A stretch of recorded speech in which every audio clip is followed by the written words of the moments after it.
I see Ari getting his gear together. Ari Shen, are you ready to say hi? Or you want us to leave you alone for a minute? Oh, we can't hear you. You're muted. You're muted. You all, this is the esteemed Baba Ari Shen, natural hair care artist and holistic health practitioner and spiritual teacher. Very, very esteemed and respected man in the community. And hopefully he can turn on his mic so he can drop some knowledge. Can you hear me now? Yes. We can hear you now. Okay. Good. New day, everyone. All right. I always say that to myself when I get up. Good new day, another day to be productive. Do something. Yeah. Bree, can you share with Ari Shen what we're talking about? Hi, Ari Shen. Nice to meet you. My name is Ree. Hi, Ree. Hi.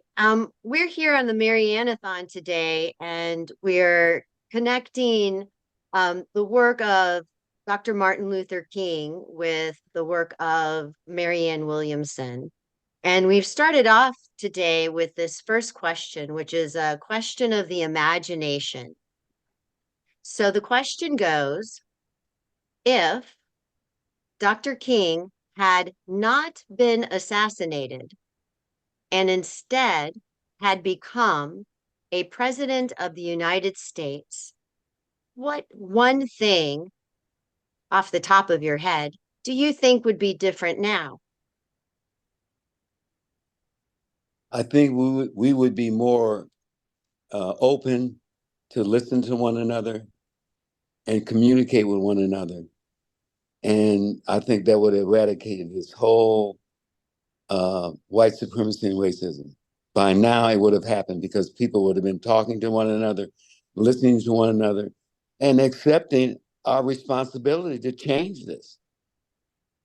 Because right now, I think that most of us constantly have this pushback about forgiving and diversity and all that.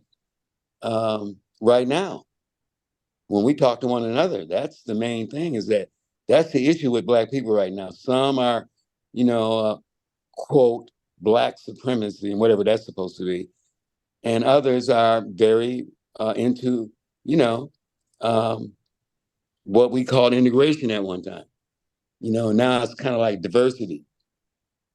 So I think that now with Marianne speaking to white people to take the responsibility, I think that's going to happen now, because that's the only problem.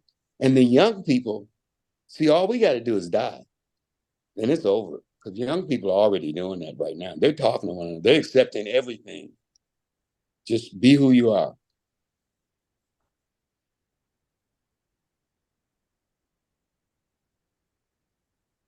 That's it. Wouldn't that be wonderful?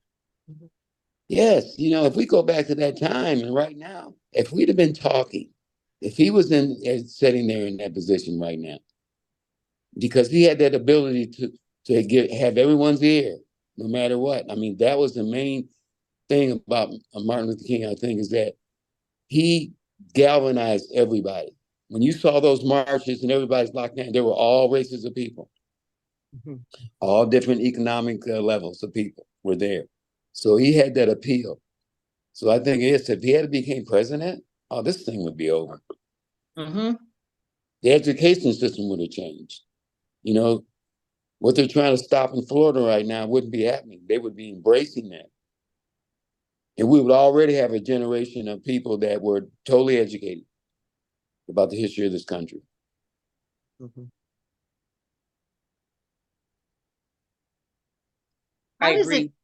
How does it feel to imagine such things?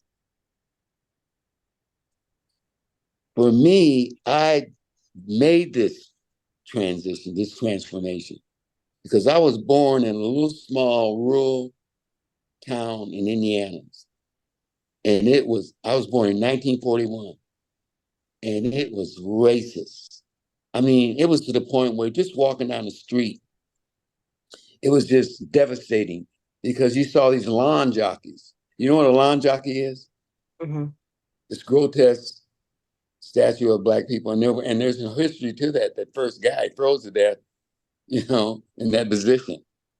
Well, anyway, um, and then people would come by and shout out, little adults, shout out all this stuff about Little Black Sambo or Little Chattanooga Shoeshine Boy and pull off laughing. It was just terrorism, and I remember even smelling smoke one night and feeling this intense heat. And I see in the horizon this flame, and I'm going towards it a couple of blocks down the street, and here's this big, huge cross burning. I mean, that was a moment of terror for me as a child. Seeing this big cross burning in this person's front yard. And so I experienced that also. So my first protest was in the third grade when I refused to stand up and do the Pledge of Allegiance because I thought to myself, no one told me this. But for some reason, it said to me, wait a minute, freedom and justice for all? No, there's no freedom and justice because I experienced this. And then I moved when I got older. I went to the military and I got out of the military and I moved to Seattle, Washington. At that time, there was this social integration of that entire city because the population of Blacks were very small. And that was the 70s when all these new movements, and back to nature and, all these things were happening.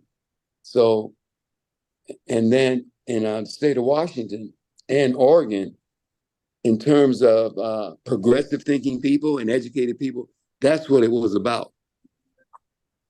And so,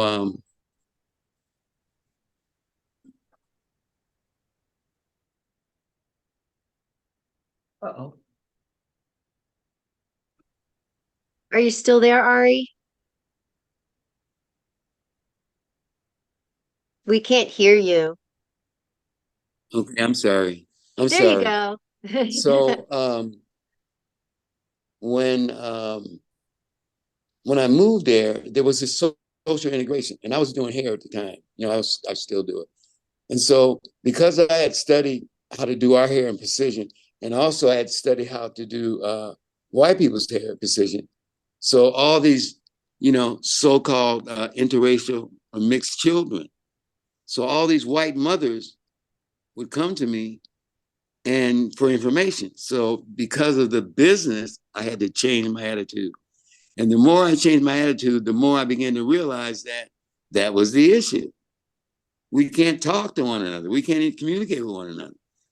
So then I really changed that. And then also I remembered back when I was young that racism is learned because we were little children. I mean, we knew that our skin color was different. I mean, it was obvious, but it didn't matter. We were just children having a good time. And then slowly over the years, as I grew older, children, my white friends coming to me and say to me, my parents told me not to play with you because you're colored. So it didn't matter until their parents told them. So with that realization of when I was younger, how it happened, and now I'm older and now I'm thinking a little more about, because I hated white people. I mean, it's just the way they treated me everywhere I went. Even in the schools, the teachers would say all these things about you can't do it, you're colored. And, and it was just this oppressive thing all the time, every single day from adults. So I was very bitter. But when that experience changed the way I think. And so I realize now that, it's just about education. That's why there's pushback in Florida, because they know once these children learn today, because they haven't had the experience that we had, because it's not as oppressive physically anymore. So they didn't have the experience we had. So they're beginning to interact with one another. It's been happening. Not only races, but even gender. It's more of a mix now. It doesn't matter, So I think that's how I feel about it. Thank you. Thank you for sharing. Are you a Marianne supporter? Pardon me? Are you a Marianne supporter? A Marianne warrior? Williamson supporter. Do you support Marianne Williamson? Yes.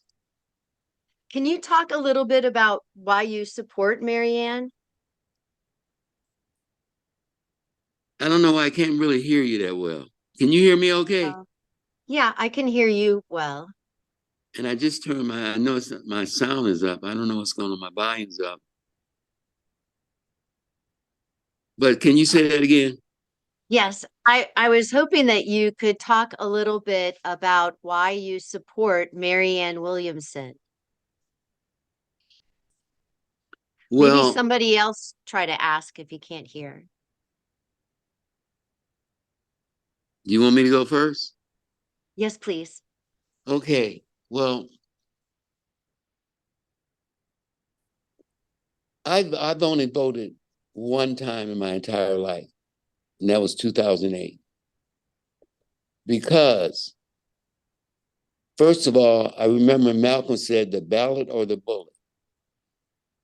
Also, there was always this concept of voting for the worst of the two evils. So, or the best of the two. So I felt that this is the first time I had a choice. I mean, I really had this choice this time. This really, what is this? Is this the best of the two evils or the worst of the two evils? And also because I knew that behind every great man, there's a great woman. And I said, I'm not only voting for Barack Obama, but I'm voting for Michelle Obama and Michelle Obama's mother. And they're going to be in his ear at those quiet moments, no one else around. That's who's going to be talking to him and sharing with him from a woman's perspective, which is the divine, original information. So I said, man, I'm voting. And I did. And I was very active at that time. LB can tell you, I walked around with a T-shirt every single day, changed with his photo every single day. I did that. And then I was traveling around the country a lot then, and I noticed everywhere I went, especially around colleges, young white students were registered to vote, and not only registered, vote for Barack Obama. So I saw that happening. So I became very active, and I was really into it because, man, for the first time in my life, I'm politically active. And I believe in this, and I really support this. Now it's coming again. I got the right choice here. Now I got a decision to make the right choice. Marianne. And also my friend LB, because we had these conversations. We talked about reparations, my whole feeling about that. We talked about, this whole political scene. And I have no confidence in politics at all. None. But I support Marianne because I hear her message. I've watched videos when she spoke to other white people. I listened to what she was saying, what she was sharing. And I said, okay, here I go again. I'm going to do it this time. Because Malcolm said it, the ballot or the bullet. So I choose to use the ballot again. And I choose to support Marianne because of her message. And not only that, but just want to share this too, is that what she speaks about reparations, it's just not she's talking about reparations. She's talking about how we're going to specifically every area, housing, health, etc. Every area. She speaks directly to it. Plus, she said, I'm going to consult with a group of Black elders. And that's how Sherman did it. The same thing happened. Mm-hmm. There was a group of Black men, and he asked them, what do you want? And that's how the field order happened. So I shared that with LB also. It's, man, we're right back there again. Plus the condition of this country, it's ready for a civil war. So it's almost the same situation. Even the impeachment of, now that's, well, okay. I'm gonna go there. You don't have to go there. I think we got an idea where you might have been going. Thank you Yeah. for your answers. I'm wondering, do you have a place of business that you'd like to platform? Because I'm very likely going to be making a video about you and all of the important things that you said. And I'd like to be able to have that tagline so people know where to find you if you'd like to be found. I'm kind of semi-retired, but I'm rejuvenated to go back and come out of retirement. But my main focus right now is a book. Writing a book. Volume number 1. From Behind the Chair, My Love Affair with Afro Natural Hair. And LB is editing the book right now. It's in its final editing, so it's going to be out pretty soon. Basically, as everything, I need the financial ability to do that, which I'm working on. So, and LB has been working. Oh man, I love her so much, what she's done for me. She's really helped me to become a better man, a better person. And I just love her for that. Almost brings me to tears if I think about it. And now she's helped me to complete the book. And she got on me one time. She told, man, she said, come on, dude, finish this book, man. And so now, and there's going to be other volumes too, because I have so much to share. I was thinking, have you ever heard of Vidal Sassoon? Yeah. Sassoon. If you don't look good, we don't look good. Several times. Jerry Redding, Willie Morrow, all of the people that were innovators in this industry. I met them and I interacted with them. There's many more. Wow. Mr. Dudley, Nathaniel Bronner, it goes on and on and on. So that's another area of my experience that I want to share. That'll be in volume 2 and a few more things. Because every city there was a Afro natural hair barbershop or a salon in all the major cities. And I've met each one of those barbers, those innovative barbers at that time. So I think just that gives me a special experience that I want to share. I want to share my transformation from this little kid who just I hated white people for what they had done and how they treated me. But I was able to transform into understanding that we're all human beings and we all have this. And see, another thing I understand too is that it's the history of what is called white people that made them be what they are. And I realize that. And I don't think we can explain it. But their dehumanization happened at one point in the history of this planet.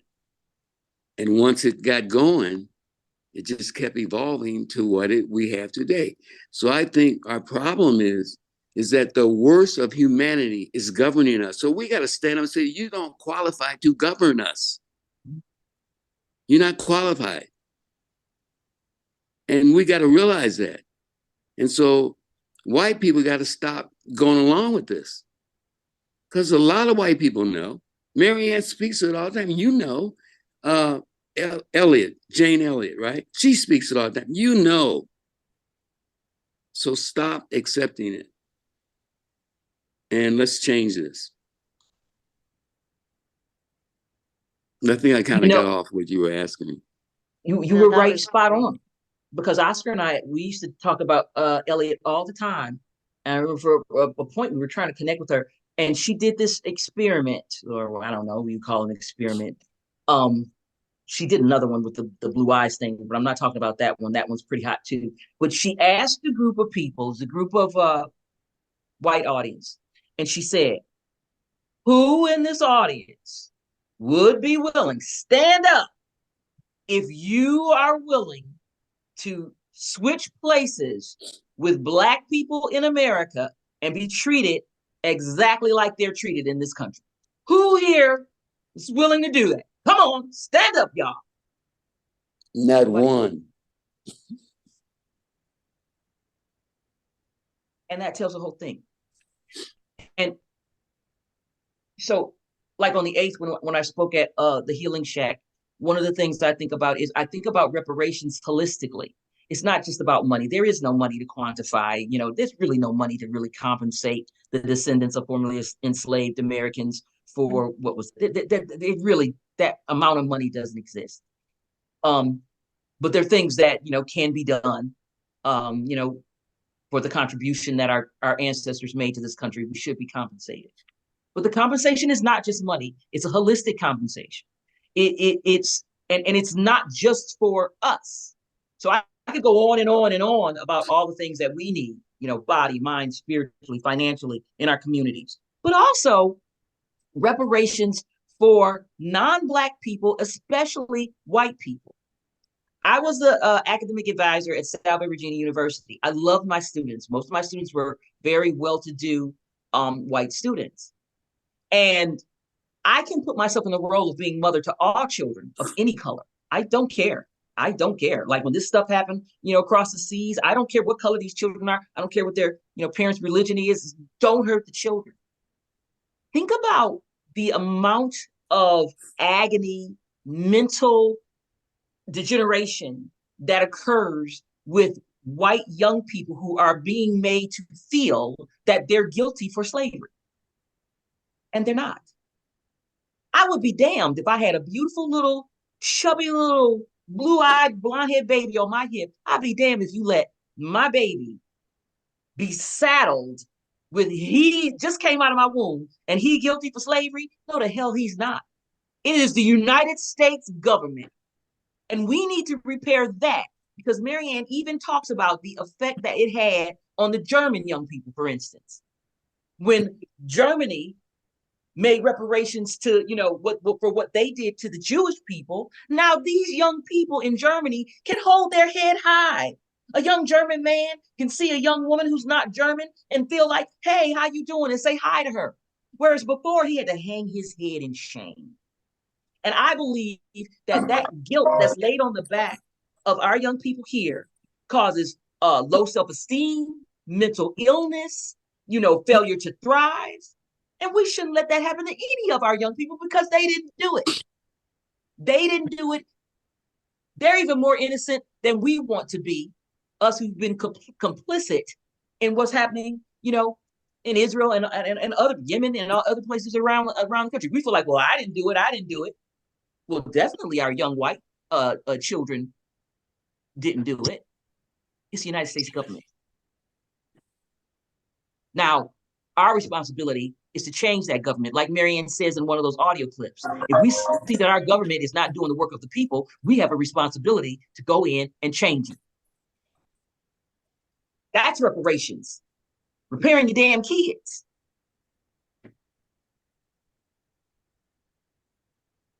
And I've seen some new people come on here. We have Nicole. Hello. We have somebody who's just a number who I would invite to say hello. Hi, Nicole. Hi, Nicole. What do you think this country would be like? Oh. Go ahead, Reed. You go ahead. I'm sorry. No, Nicole, what do you think this country would be like today if we had Martin Luther King as a president? What do you think it would be like today? And you're on mute. So take yourself off. I was on mute thinking about it too. Nicole, do I know you? Oscar and I know each other from Marianne's Campaign 2020. Right. Yeah. So. And also, weren't you a friend of associate with Cliff, Dr. Cliff also? Yeah, he's a good friend. Yeah. He's part of this group. He was on earlier, you missed him. I know. He sent me the link and I jumped on. He did. Okay, cool. Welcome. Good to see you. Yeah, thank you. I don't know if I can answer that quickly, but I feel like there are no words that I could articulate as a white woman, but my heart can speak. I can't speak from the experience of a Black person. I do have a son who's mixed race, who identifies himself more with his Black part of himself than his white. But on the principles of Dr. King, and I've served for Marianne Williamson in other capacities other than her campaign before. I have been in that circle of when she was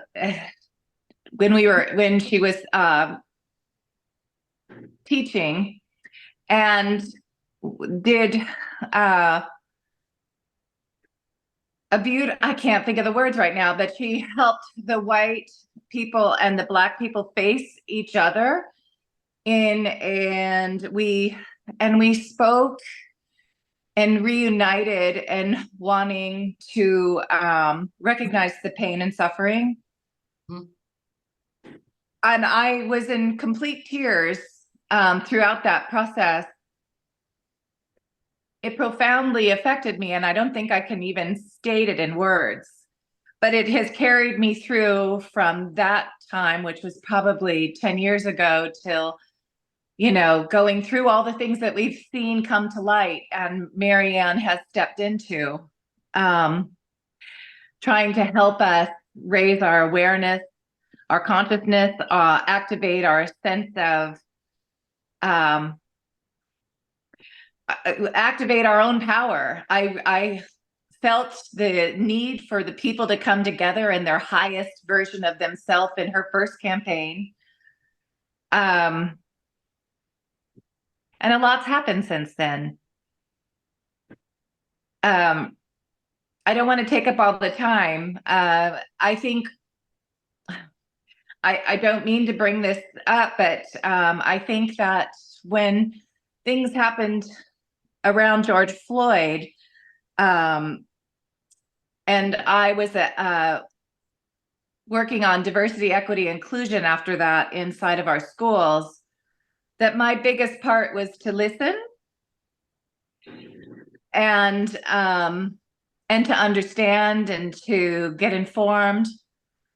And what I come with today is wondering about how are we changing the narrative? How are we shaping what we want to become together? And how do I show up in that space as a mother of my son who's mixed race? It has been painful to see what's going through his system. And I'm very sensitive to not wanting to lose my children to a system that is suppressing their spirit.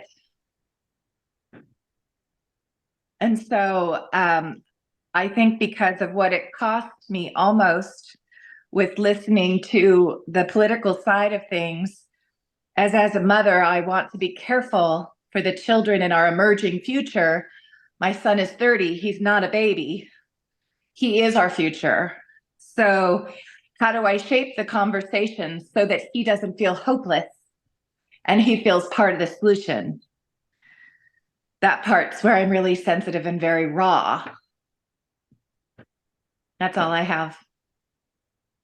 Can I say from one mother to another that I just love what you shared, and I want to amplify your presence as a mother in the context of us talking about Martin Luther King, because you said, you know, as a white woman, he would be your president too, because we are human beings. Your experience and your concern with your children are the same as mine. And I remember when I heard George Floyd, you know, this funny thing happens when you're a mother, because my kids are just a little bit older than your son. My kids are 39, 37, and 35. Mm-hmm. And I realized, like, when I had my first son, when I heard a 2-year-old go, you know, I looked, you know, I heard a baby cry, I would look. And when those boys were like 5, and I heard a little 5-year-old go, Mama, I looked. Didn't matter whose kid it was, didn't matter what color, what, you know. And then when they were like 13, 14, you know, and I heard your teenage voice go, Mom, I looked. And then the damnedest thing happened. When I heard a grown ass, like Black man's voice go, Mom. I look, Mhm. and when Floyd went, Mama,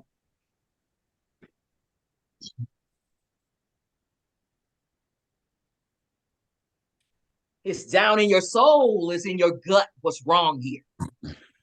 And you just wanted to jump through and pick up this huge black man and just hold him to your chest and go, stop. And you know you would have laid down your life to save him. Stop. That's why I created these. See this? This thing that I'm wearing around my neck, Nicole? This is from my companies. I make these, Web BMK. Some people see this and they think, oh, I'm talking about some rock and roll or some sex bondage stuff. Now I am too old to be playing around. No, it doesn't mean that. This means it's real too. Because if you try to grab me, you'll get a nice little, you know. And this is our this means keep your knee off our neck. It means keep your knee off of everybody's neck. Keep your knee off our mother's necks, our children's necks, our society's necks, our necks as a whole. It's what this whole event here today is talking about. It's talking about you, Nicole. It's talking about your sons. It's talking about your sons' kids, your children, your whole generation. Yes, yes. I want to say that the hard thing so I guess one thing I want to say when things were so violent in 2020 and that emerged, I was held in a space with MIT has an organization called the Presencing Institute. And we had incredible Black Lives Matter activists coming into these spaces. And this is a global movement on becoming an awareness-based system. And that I didn't feel separate in the conversation of Black and white people. I felt like I was moving towards something for a better system, and being able to learn how to listen and how to hold space and how to, bring in, I'm gonna forget their names right now because I'm on the spot, but making a difference in through their Black experience, their educated experience, through their as teachers and leaders. And I am so grateful I was in that.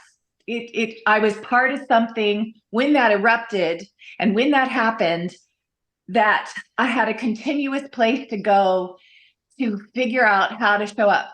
The part of mother and the crappiness inside of the narrative and social media was othering inside my own family. I have a very mixed family. I am the melting pot. I don't just have Black, Hispanic and Chinese and I was listening to the break of my family with people who have police officers to police, this is like one of my aunt has a son, and it was coming against inside. The war was happening in my family. And so here it is 4 years later, and I want to show up with being able to have a conversation I'm heading towards. I don't want to activate anger, but I know it belongs here as well. It's not that I don't want to see it.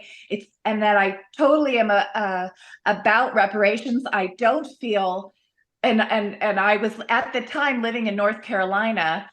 And so as you're speaking about Martin Luther King, I am, yes, he would be the person I voted for.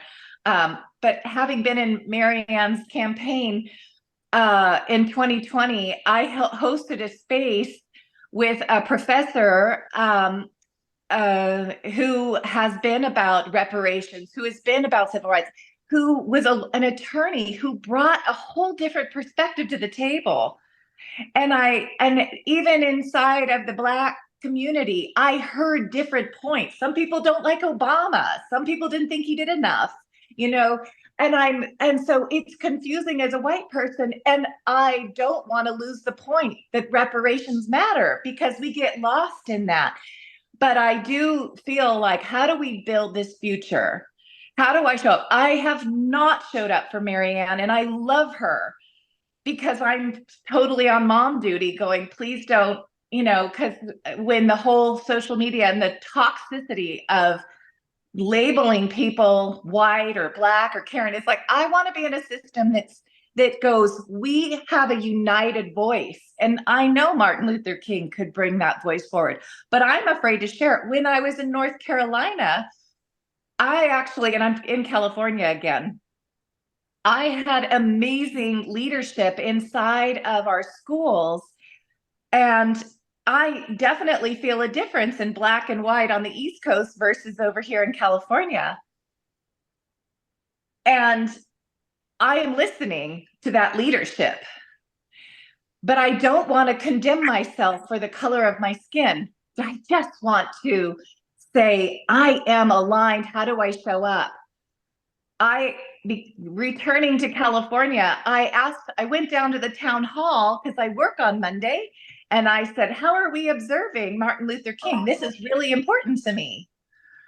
And I realized there is something happening, but in North Carolina, all the businesses are promoting and putting it out there. I'm like, I'm in a very white community. How are we bringing it? And we are. But I'm going to do my part on Monday, and I'm going to bring it inside my business, and I'm going to have candlelight, and I'm going to have quotes on every table, and I'm going to have his message on the front window. And that's what, so I don't mean to be all over the place. Great. I feel vulnerable sharing that, I'm a work in progress, and I'm listening. We appreciate it so much, Nicole. My name is Ree, if I didn't introduce myself before.